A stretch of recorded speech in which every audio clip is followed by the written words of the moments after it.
पिछले 4 दशकों से ओवैसी साहब और उनका परिवार कभी इस सीट से हारे नहीं हैं। आप ऐसा क्या करेंगी कि बीजेपी के लिए ये सीट जीत पाएं?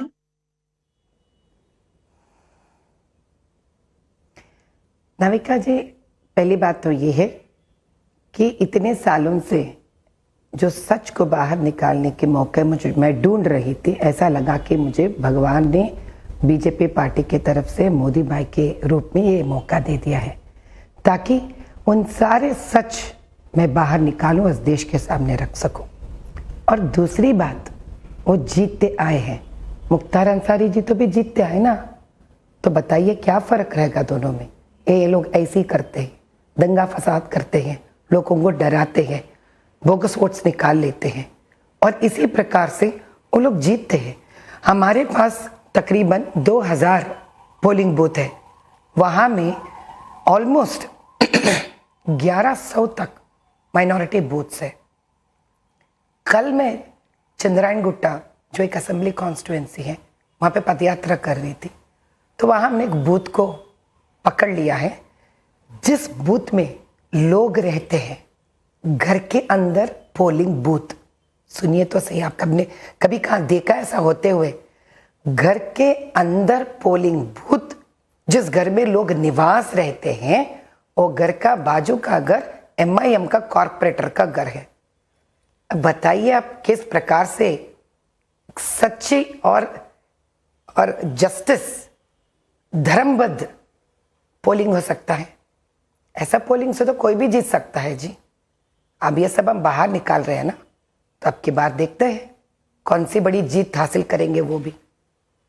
तो माधवीलता जी, लोग तो कहते हैं, विपक्ष सारा कहता है कि इलेक्शन कमीशन बीजेपी से अफिलिएटेड है, लेकिन इलेक्शन कमीशन के होते हुए अगर एक बूथ एआईएमआईएम के कॉरपोरेटर के घर से चल रहा है, तो इसके लिए दोष किसका है? दोष फिर भी यहाँ का स्टेट गवर्नमेंट का है, क्योंकि स्टेट में जब किसी भी स्टेट में इलेक्शन कमीशन तैनात होता है, they will not have complete infrastructure with people. अब बताइए तो स्टेट के ऊपर इतना फंड्स क्यों न्योछावर करना चाहिए? पूरा स्टेट उनको इलेक्शन टाइम के टाइम पर अपने स्टाफ को देना पड़ता है, which is a open fact. Election commission भी स्टेट का स्टाफ पे ही डिपेंड होना पड़ता है ना Navika ji. So every time there is a complaint launched, जब भी एक कंप्लेंट जाता है स्टेट में है सो इलेक्शन कमीशन को, वो फिर उसे जीएचएमसी के तरफ पे तो डाइवर्ट करते हैं।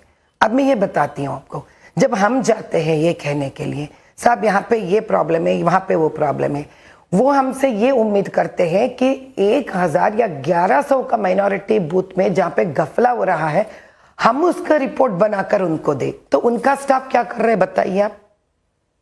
हम इलेक्शन का काम करें, अपना योजनाओं का काम करें, या हम उनका काम करें जिसका काम है पोलिंग बूथों का इंफॉर्मेशन ढूंढना, जिनका काम है कौन से बोगस वोट्स वहां पे चल रहे, उनका काम है ना जी कि एपिक नंबर पर दो लोगों का जब नाम बाहर आ रहे, उनको सेंटर बनाना है, उनको कंप्यूटर्स के सामने लोगों को बिठाना है, जीएचएमसी को ये काम करना है।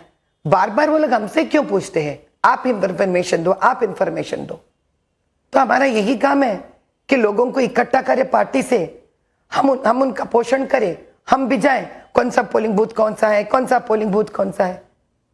हम क्या काम करें बताइए आप? हम इलेक्शन का कैंपेनिंग का काम करें या इनका काम करें? इनका जिम्मेदारी नहीं है जब रिपीटेडली हम इतनी कंप्लेंट्स लॉन्च कर रहे हैं? माधवीलता जी, मतलब जब से आपका नाम सामने आया है, तो आपने कहा कि अब मैं आ गई हूं तो ओवैसी साहब को दिक्कत हो जाएगी। क्या दिक्कत हो जाएगी ओवैसी साहब को? वो तो कह रहे हैं उनकी लाइफ को थ्रेट है।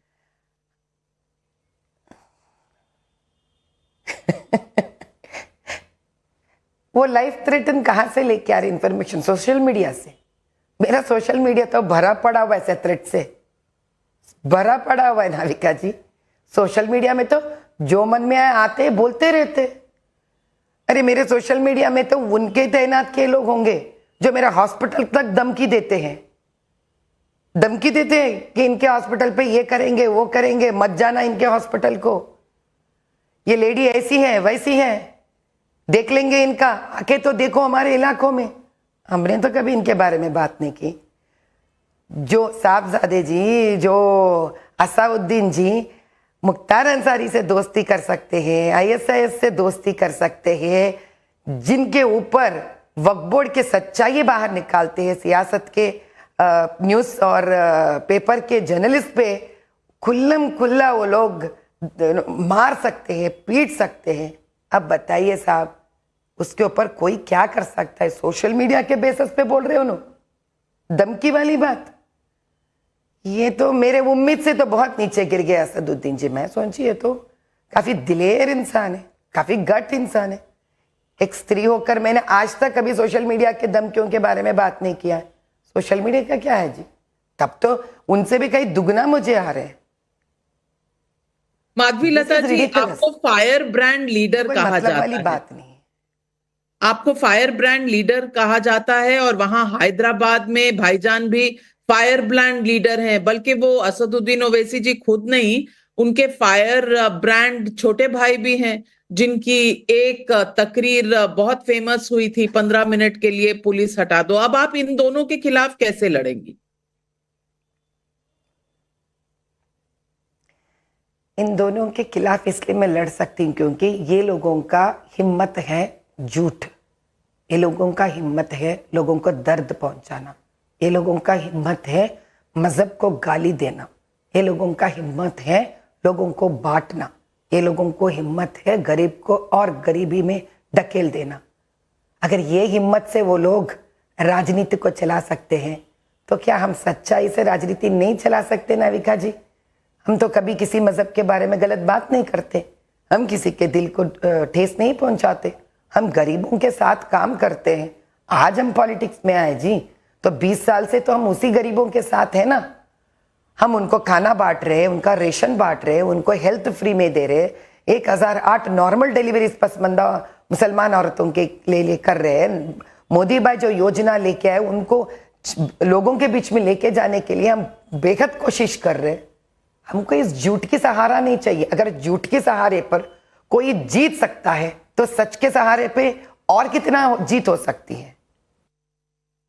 माधवी लता जी, अगर मैं आपसे पूछूं, क्योंकि हिजाब का मुद्दा ओवैसी जी बहुत उठाते हैं, हिजाब पर और हिजाब इनसाइड क्लासरूम पर आपका क्या विचार है? देखिए, यहाँ पे मुद्दा दो इश्यूज पे है। एक आर्टिकल 30 के हिसाब से, आर्टिकल 30 आप जानते हैं कि माइनॉरिटियों के लिए दिया गया है, स्पेसिफिकली एजुकेशनल इंस्टीट्यूशंस पे एक प्रकार का छूट दिए वो लोग, क्योंकि माइनॉरिटी इंस्टीट्यूशन पे जैसे कि हम सिख भाई को देखते हैं, पगड़ी रहता है, जो 5 वो लोग पहनते हैं, उनका माइनॉरिटी का रिक्वायरमेंट है। जो हिंदू बेचारा स्कूल रखता है तो मजहब का पढ़ाई नहीं करा सकता, वो वहां पे एक यूनिफॉर्म सेट करके सारे देशवासी एक ही प्रकार आने का रहता है। वहां के आप टांग अड़ाते हो वहां पर। आप बताइए क्या मतलब है? और ऊपर से बैरिस्टर पढ़ चुके हैं और कॉन्स्टिट्यूशन के ये तो पीएचडी लिए कहते हैं लोग। ये है क्यों? इनके बात जो मुसलमान सुनता है वो पढ़ा लिखा नहीं रहता है, वो राज्यांग नहीं समझता है, वो तो बहुत ही इनोसेंट रहता है बेचारा। उसको समझ में नहीं आता है कि राज्यांग मुझे इतना हक दिए हैं। कौन पुस्तक पढ़ के स्पीचेस सुनेंगे बताइए नाविका जी? ये जो बोले वही बड़ी बात हो गई।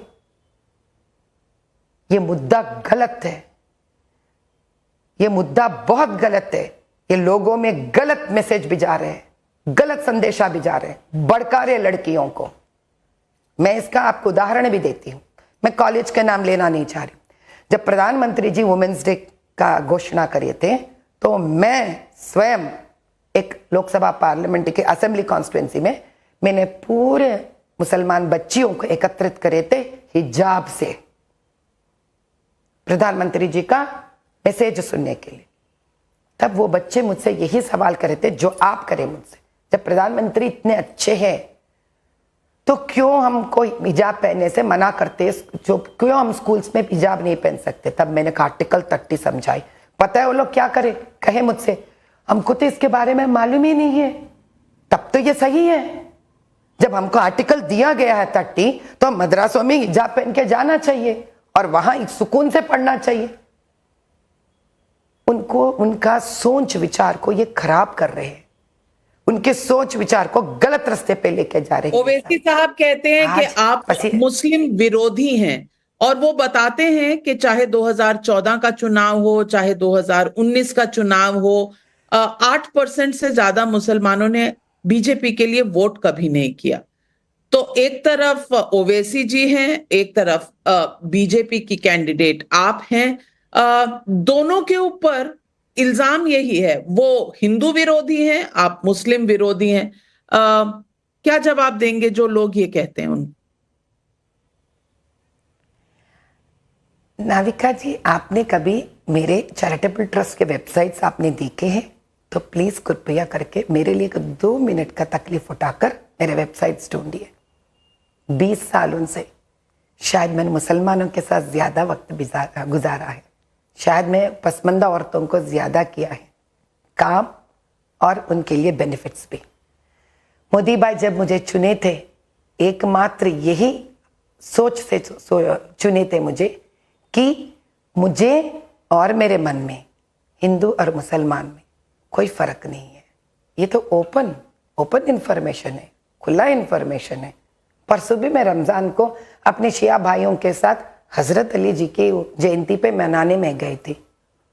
मैं आज भी इफ्तार पार्टी में जा रही हूँ। क्या कभी असदुद्दीन जी आके हमारे शिवालय में आकर बैठे क्या भजन में? मैं जाती हूँ, मैं मुसलमानों के घर जाती हूँ, मैं उनके त्योहारों में मैं दायित्व लेती हूँ, वहाँ पे मैं उनके साथ रहती हूँ, उनकी खुशी में मैं साथ देती हूँ, उनके गम में मैं साथ देती हूँ। अब ये बताइए कहाँ से हम लोग मुसलमान के विरोध हो गए? कभी हमने किसी भी समय पे, मेरे पूरे पिछले सारे वीडियोस को आप जांच करिए, एक बार भी मैं मुसलमानों के प्रति एक गलत शब्द निकाला? हालांकि अगर आप मेरे वीडियोस ढूंढेंगे तो मैं यही कहती हूँ, इस्लाम एक प्यारा मजहब है। और ये आज नहीं बात करी हूँ मैं, 1-1.5 साल पहले ही बोल चुकी हूँ मैं ये बात। कभी कहा है उन्होंने राम पे गाली देते हैं, कौशल्या मैया के ऊपर असदुद्दीन जी और उनके भाई गाली देते हैं, अयोध्या पे गाली देते हैं, बतकम्मा हमारे यहाँ का फेस्टिवल है नाविका जी, कितना गंदा गाली देते हैं, बोलते हैं घूमते रहेंगे। कोई ऐसा डेमोक्रेटिक कंट्री में एक प्रशासन के अधिनेता ऐसा बात कर सकते हैं? बताइए। हमारा भाग्यलक्ष्मी मंदिर जो चार मीनार में है, जितना मानते हैं, कितने गंदे बातें करते हो हम माता रानी के बारे में। वो मेरे घर में आके बर्तन मांजेगी, और ये है बेस्ट पार्लियामेंटेरियन, ये है नाविका जी जो इस देश में दूसरे मजहब के बारे में एक अच्छे सोच विचार नहीं रख सकते हैं। अरे आपके मन में है तो है, बाहर तो नहीं कहना चाहिए ना। तो अब किसको तसल्ली दे रहे हैं? उन चंद मुसलमानों के लिए जिसको आप खराब करके रख चुके हैं, जिसको लगता है आप हीरो हैं, केवल हिंदुओं को गाली देने से, हिंदू भगवान को गाली देने से, हमारा देवी देवताओं का अपमान करने से, और आप हिंदुओं को भड़काना चाहते हैं, और ताकि ये हिंदू इनके स्पीचेस की वजह से मुसलमानों के ऊपर नफरत पैदा करे। ऐसा होता है कोई राजनीतिक? ऐसा होना चाहिए? अरे अगर आप इलेक्शन जीतना चाहते हो, दो कौम को, दो मजहब को साथ लेकर चलिए ना, हम भी खुश हो जाएंगे, हम भी समझेंगे क्या वाह मुसलमान भाई है हमारा देश में भी, हम साथ देंगे आपको। ये क्या है भाई? ये तोड़ के आगे बढ़ने का क्या मतलब है? कब तक चलेगा नाविका जी? आप मेरा एक भी स्पीच लीजिए, उतना ही क्यों, अब मोदी भाई का स्पीच लीजिए, आप टाइप करके देखिए मोदी भाई का स्पीच ऑन इस्लाम, कितना प्यारा स्पीच दिया उन्होंने। अरे उनके जबान से वो रहमान रहीम इतने बढ़िया कहे उन्होंने। अरे हमने कभी कोई मजहब से किसी प्रकार का विरोध नहीं किया, हम सम्मान करते हैं, इस्लाम को हम सम्मान करते हैं, सिख गुरुओं का सम्मान करते हैं, जैन गुरुओं का सम्मान करते हैं, सारे माइनॉरिटी का सम्मान करते हो और आप गाली देते हो, तो इसका मतलब है आप जिन्ना हो यहां कर कि सिर्फ आप मुसलमानों के बारे में ही बात करते हो, और वो भी इनकी तरक्की के लिए नहीं, उनको भड़काने के लिए हिंदू मजहब के गाली देते हुए। अगर आप सही मुसलमान होते ना नाविका जी, असदुद्दीन जी, प्रशंसा करते जिस दिन मोदी जी इंस्टेंट ट्रिपल तलाक को निकाले, ताली बजाते प्रधानमंत्री के लिए। वो है एक सच्चा धर्मबद्ध इंसान। प्रधानमंत्री जी के योजनाएं जितने भी अमल में आए थे, जैसे कि प्रधानमंत्री उज्ज्वल योजना, प्रधानमंत्री स्वावलंबन, प्रधानमंत्री मुद्रा लोन, प्रधानमंत्री विश्वकर्मा, आप स्वयं अपने टीम को भिजाइए और पता लगाइए हैदराबाद ओल्ड सिटी कॉन्स्टिट्यूएंसी में माइनॉरिटीज के एरिया में हमको कितने घुसने दिए और करने दिए। ये काम नहीं करने देते हैं, नहीं करने देते हैं। और जितना भी फंड प्रधानमंत्री जी से मिलता है, यहां का बीआरएस गवर्नमेंट जब था तो वो लोग हड़प लेते हैं, अपना नाम रख लेते हैं और अपने नाम से आगे लेके जाते हैं। और जो स्टेट के भी फंड्स निकलते हैं ना, वो भी अपने ही लोगों में बांट लेते हैं। गरीब को कहां मिल रहा है जी? कुछ नहीं मिलता वहां पे। ये सच्चाई जो मैं भी बाहर निकल लेके आ रही हूं ना, उनको खटक रहा है, उनको खटक रहा है सच्चाई से। आज तक प्रधानमंत्री नरेंद्र मोदी ने आपको सराहा है, जिस तरह से आप अपनी बात रखती हैं। प्रधानमंत्री ने आपको कॉम्प्लीमेंट किया है। प्रधानमंत्री नरेंद्र मोदी के साथ आप जब मिलती हैं, आपसे उन्होंने क्या कहा, आपने उनसे क्या कहा?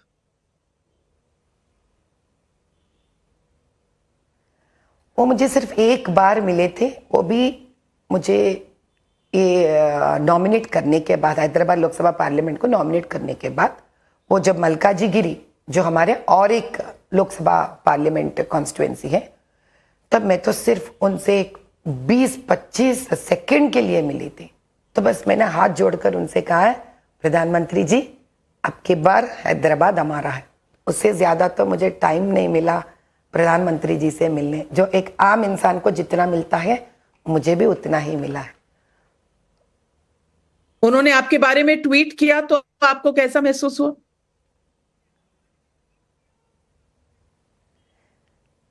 अब मेरे आंख में तो आंसू आ गए थे कि प्रधानमंत्री जी इतना इंकरेज कर सकते हैं किसी को सच बोलने पर, धर्म के पथ चलने पर, तो वो कितने स्वयं धर्म, क्योंकि एक सच्चाई को तारीफ करने के लिए बहुत बड़ा दिल चाहिए, हिम्मत चाहिए। जिस हिम्मत से मैं आई सच्चाई का पर्दाफाश करने, जिस झूठ पर 40 साल का इलेक्शंस जीत रहे थे, उसको बाहर निकालने के लिए मैं जब सामने आई, उसको तारीफ करने वाले प्रधानमंत्री एक लोकसभा पार्लियामेंट के उम्मीदवार को तारीफ नहीं कर रहे थे, एक महिला जो हिम्मत कर कर सच्चाई को बाहर लेके आ रहे थे, उनको तारीफ कर रहे थे प्रधानमंत्री जी। और उस प्रधानमंत्री के नेतृत्व पे मुझे इतना भरोसा है, ये देश एकता से आगे बढ़ेगी।